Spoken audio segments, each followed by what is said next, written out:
de lutte contre le terrorisme dans la région du lac Tchad. Pour le commandant de la DJSAT, général de brigade Abdraman Youssouf Meri, ce dont arrive à point nommé. Selon le commandant en chef des éléments français au Gabon, le Tchad peut compter sur son pays en matière de lutte contre le terrorisme.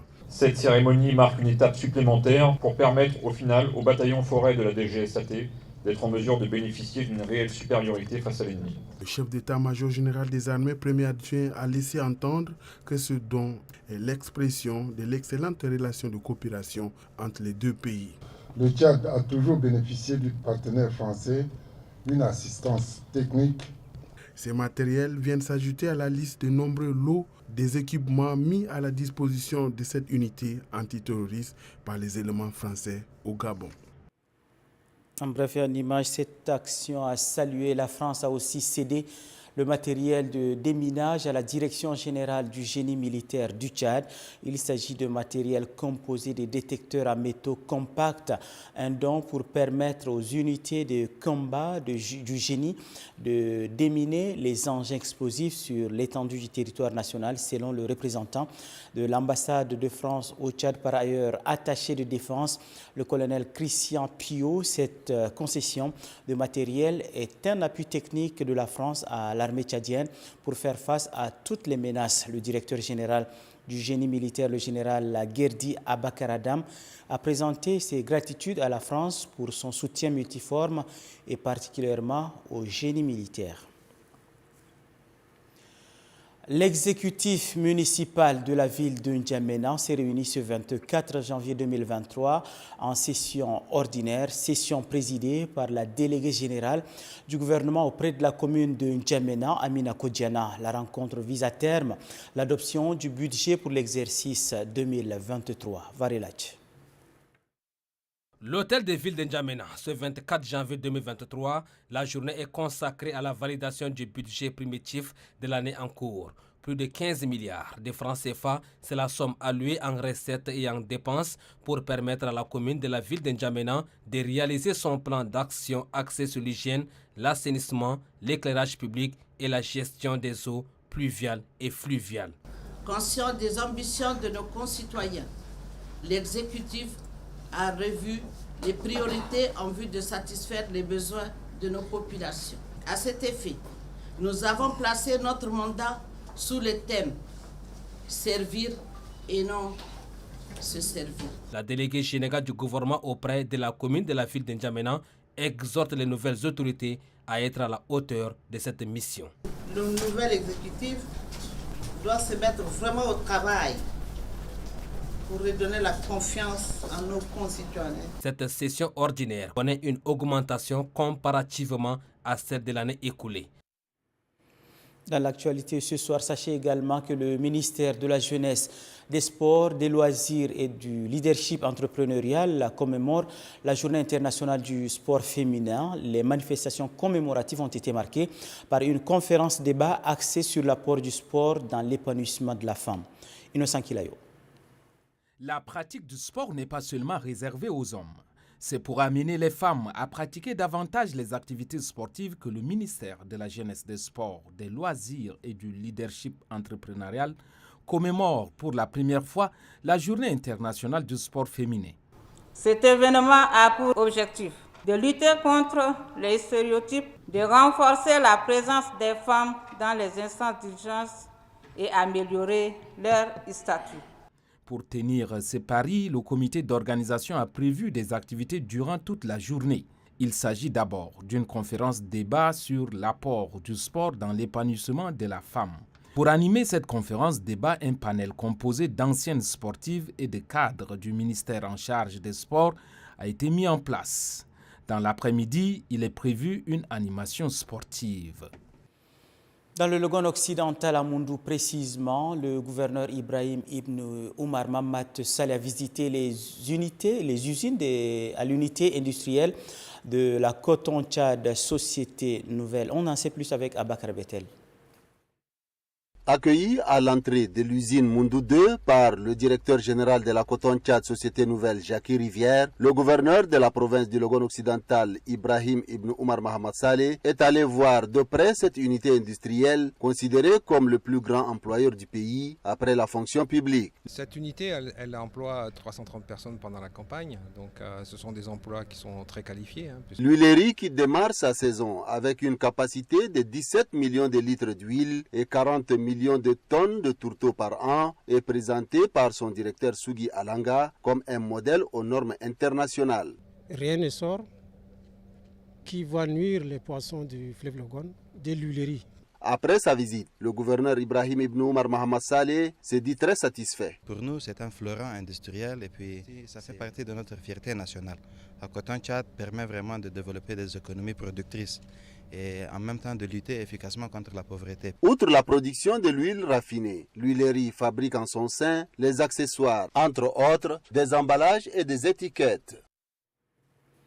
Le gouverneur de Sila, Ismaël Yamouda Djorbo, a effectué une descente dans le département de Koukou-Angarana. Reportage Ben Arabi Abderrazak.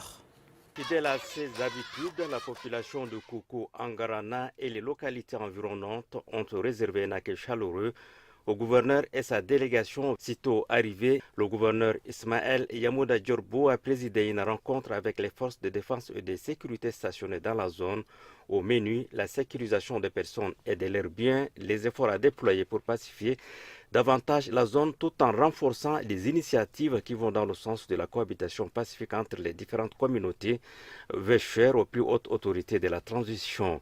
Les chefs traditionnels, les représentants des jeunes et autres corporations ont été également reçus par le gouverneur de la province de Sila. Ismaël Yamouda Djorbo les a félicités et encouragés à aller toujours de l'avant.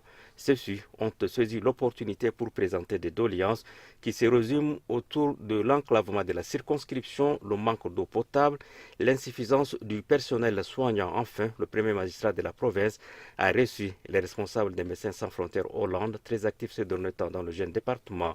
Les échanges ont porté sur les réalisations et les projets de l'institution et surtout l'instauration d'un dispositif de communication profitable à tous les partenaires humanitaires intervenant dans la province de Sila. Le préfet de Haraz, Albiar Djibrine Suleiman Nouren, a donné le coup d'envoi du projet Pamelo qui aide les communes et les jeunes porteurs de projets. On en sait plus avec Bacharia Issahanga.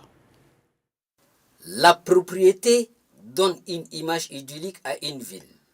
Pour que ces souhaits se réalisent, le préfet de Haraz Albiar, Djibrine Suleiman Nouren, a donné le coup d'envoi. Très actif, le maire de la ville de Massaguet, Mustafa Ali Abakar, et le chef d'équipe du Pamelo, Elgassem Kessaïsia, ont suivi l'exemple du préfet. Mobiliser la population de Massaguet, surtout les 45 jeunes porteurs de projets choisis par Pamelo, n'était pas du reste. À travers le GIZ et GOPA, ces 45 jeunes travailleront dans le domaine de la salubrité, les activités culturelles, l'aménagement des riz et la construction des dépotoirs. Le maire de la ville de Massaguet a confirmé que tous les matériels seront mis à leur disposition.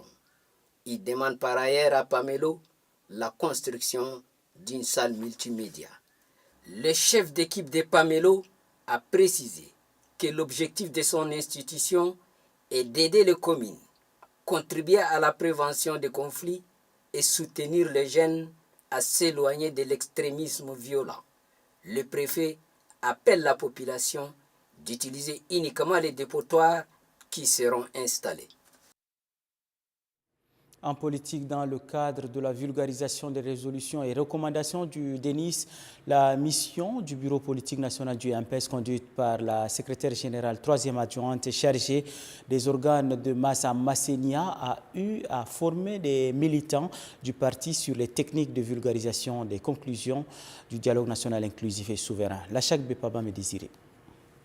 Ce séminaire de formation des formateurs vise à donner aux participants les outils nécessaires pour appréhender et vulgariser les grandes décisions prise à l'issue du dialogue national inclusif et souverain d'octobre 2022. Les militants de base vont partager ces connaissances avec les autres. Outre la compréhension de ces résolutions et recommandations de ce grand forum de la refondation du Tchad, le contenu du cahier de charge de transition doit être également expliqué aux militants. En organisant la tenue d'un tel atelier à Massénia, le parti par ma voix envoie un son de cloche fort de sensibilisation spécifique et de proximité sur les résolutions et recommandations du dialogue national inclusif et souverain. Le but recherché est de mettre la lumière sur les sujets adoptés pendant le Denis. La chef de mission Amsaden Maïde Hangata exhorte les militants à se mobiliser davantage pour affronter les futures échéances. Car au MPS, la nonchalance, la paresse n'ont pas droit de citer. Elle n'a pas manqué aussi d'appeler ses camarades à la détermination, à la solidarité pour le triomphe de ce grand parti rassembleur. Elle promet également de revenir sur ses pas pour apprécier l'engagement des militants de sa base. À Koumra, dans le Mandoul, c'est le chef de mission Neldita Djimtibaï Lapia qui a clos les séances de vulgarisation des résolutions et recommandations du dialogue national inclusif et souverain. Ditengue Félix. Expliquer clairement les 8 thématiques issues des résolutions et recommandations du dialogue national inclusif souverain aux membres des différents organes de base du mouvement patriotique du salut de la circonscription départementale de Mandé oriental, les actions phares contenues dans le cahier de charge du gouvernement de transition, les enjeux et défis majeurs ainsi que les questions essentielles telles que la forme de l'État, le référendum constitutionnel et des préparations des futures élections sont amplement expliquées par le conseiller national de transition Noubadom Tamji et le membre du bureau politique national du MPS pour le compte du Mando oriental, Neljita Djimtibaï Lapian. À la clôture de cette séance de vulgarisation du document synthèse du dialogue national inclusif et souverain, les participants ont formulé des motions de remerciement et de soutien au président de transition Mahamat Idriss Déby Itno, au président du Conseil national de transition Dr Haroun Kabadi et au secrétaire général deuxième adjoint du MPS Jean-Bernard Pataré pour leur dynamisme patriotique. Le chef de mission Neljita Djimtibaï Lapian et le secrétaire général provincial MPS du Mandoul Djinaïbaï Miangarko ont exhorté les militants du MPS à plus de sagesse et de détermination pour la victoire aux futures élections. À Amtiman, dans le Salamat, le secrétaire général du Conseil provincial du MPS a présidé les travaux de l'atelier de vulgarisation des conclusions du dialogue national inclusif et souverain. Mahamat Abdelbanat. Le secrétaire général du Conseil provincial du MPS du Salamat, Suleiman Issakha Abdoulaye, a vivement remercié les militantes et militants du MPS et des partis alliés qui sont venus pour prendre part à cet atelier qui a pour objectif principal de vulgariser les résolutions et recommandations du dialogue national inclusif et souverain.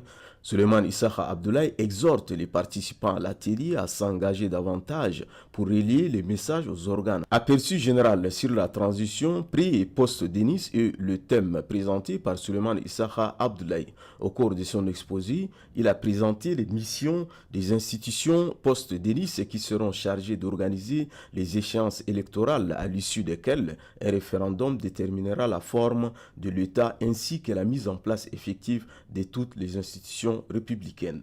Mamad Ahmad Adoum est le deuxième intervenant à exposer le thème résolution et recommandations du Denis. Au cours de sa présentation, il s'est appesanti sur la 5e thématique du dialogue national inclusif et souverain qui est celle des questions sociétales. Tout à fait autre chose à présent, cet atelier de prévalidation des axes de transhumance de la zone d'intervention du programme d'appui à l'intégration régionale et à l'investissement en Afrique centrale, dont la validation aura lieu en février prochain à Douala, au Cameroun. Remadji Orion-Odette. Cette réunion de prévalidation des axes de transhumance de la zone et d'intervention du programme d'appui à l'intégration régionale et à l'investissement en Afrique centrale, PAIRIAC, regroupe les principaux acteurs du pastoralisme venu du Tchad profond. Ils sont appelés à rassembler les éléments factuels et à harmoniser les axes de transhumance prioritaires de la zone de mise en œuvre du dit projet. Le programme d'appui à l'intégration régionale et à l'investissement en Afrique centrale, en abrégé PARIAC, vise à sécuriser la transhumance et la mobilité pastorale. Pour l'intérimaire du représentant de FAO, les contraintes d'alimentation et d'abreuvement du bétail poussent les transhumants dans des zones plus approvisionnées en ressources fourragères et hydrauliques, souvent source de conflits. Cependant, ce déplacement renferme également des avantages. Il est utile de souligner qu'elle favorise aussi des brassages culturels et des échanges de biens qui sont profitables à toutes les parties. Un atelier de validation des axes de transhumance transfrontaliers aura lieu à Douala au Cameroun le mois prochain et regroupera le Cameroun, la République centrafricaine et le Tchad. À Faya, dans le Borkou, l'ONG Action pour le développement et la bienfaisance vole au secours des victimes de l'incendie de la Palmeraie et des habitations, un don constitué des vivres et non-vivres. Abdallah Djemili.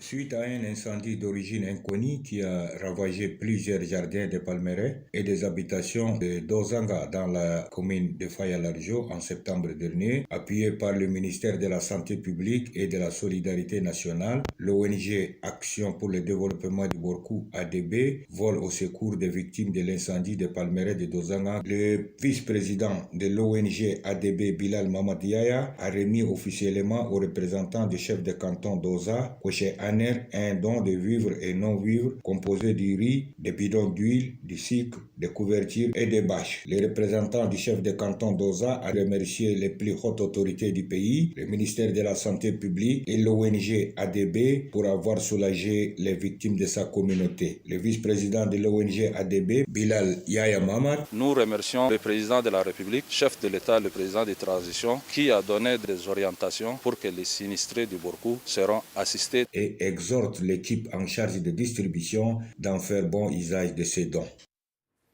La communauté Kouka a organisé au quartier d'Iguel en Gabo dans le 8e arrondissement une cérémonie de réjouissance.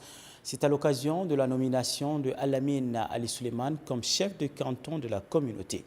Guillaume Bengueri. C'est un climat inhabituel qui a prévalu au domicile du nouveau chef de canton de la communauté Kouka, Alamine Ali Suleiman.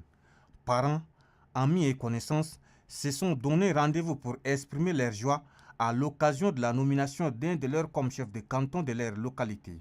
Pour le président du comité d'organisation de cette cérémonie de réjouissance, Amir Suleiman Aguid, cette forte mobilisation démontre sans nul doute que le peuple Kouka est uni et parle d'une même et seule voix. Tout en remerciant les membres de sa communauté pour cette sortie massive, le chef de canton de Darkouka a exprimé toutes ses gratitudes au président de transition, général Mamad Idriss Déby Itno, qui accorde une attention particulière à la chefferie traditionnelle et surtout pour la confiance placée en sa modeste personne.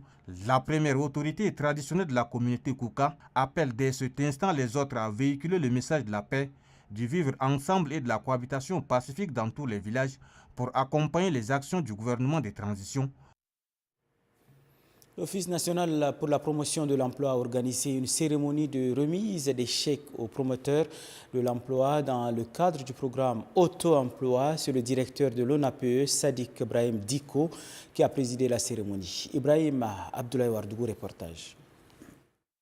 Dans sa politique de lutte contre le chômage et favoriser la réinsertion des jeunes dans la vie active, le gouvernement tchadien, à travers l'Office national pour la promotion de l'emploi, octroie des crédits aux jeunes afin de leur permettre d'entreprendre et réaliser leurs projets et créer de l'emploi. C'est pourquoi l'ONAPE, à travers son programme Auto-emploi, a débloqué 104 millions de francs CFA au profit de 56 jeunes. 20 nouveaux porteurs de projets reçoivent 41 millions de francs CFA et 36 anciens encaissent 63 800 000 francs CFA. Je profite pour lancer un vibrant appel aux diplômés sans emploi qui continuent d'attendre un emploi salarié de venir à l'ONAPE pour bénéficier gratuitement d'une formation en technique de montage et gestion de micro-entreprises afin de bénéficier d'un financement. Les bénéficiaires se sont relayés pour remercier l'ONAPE de l'opportunité qu'il leur offre en finançant leurs projets et invitent par la même occasion d'autres jeunes à opter pour l'entrepreneuriat.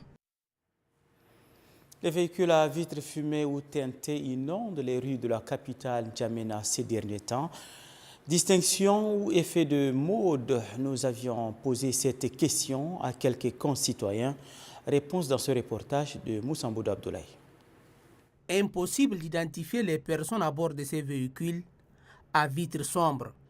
Ces voitures à vitres fumées ou teintées semblent être à la mode dans les circulations de la voie publique au mépris des textes en vigueur. Sur les axes principaux de la ville, chaque 5 minutes, les voitures à vitres sombres passent et repassent sous le regard impuissant des policiers. Ces phénomènes inquiètent les citoyens lambda. Ça crée même l'insécurité. Pourquoi je dis ça crée l'insécurité? Il se peut qu'une personne qui a une voiture teintée, il peut garder n'importe quoi dans son véhicule. On ne peut pas voir, ça c'est un. Deuxième chose, il peut facilement agresser et fuir. Tu ne peux pas connaître qui. À chaque fois, on nous dit que les vitres fumées sont interdites. C'est là. À chaque fois, et ça revient, ça va et ça revient. Chaque fois, c'est comme ça. Ça ne finit pas. Si on nous dit de ne pas mettre les vitres fumées, il suffit d'enlever. Tu n'as pas une autorité où il faut laisser les vitres fumées. À chaque fois, on te parle, tu reviens dessus. Certains citoyens interrogés estiment que beaucoup d'usagers sont bien au parfum de la loi concernant l'interdiction des véhicules à vitres fumées. Ces derniers interpellent les agents de la sécurité à appliquer la loi de la République. Moi, je suis vraiment optimiste que dans l'avenir, les gens vont changer et les mentalités aussi vont changer, les gens vont changer.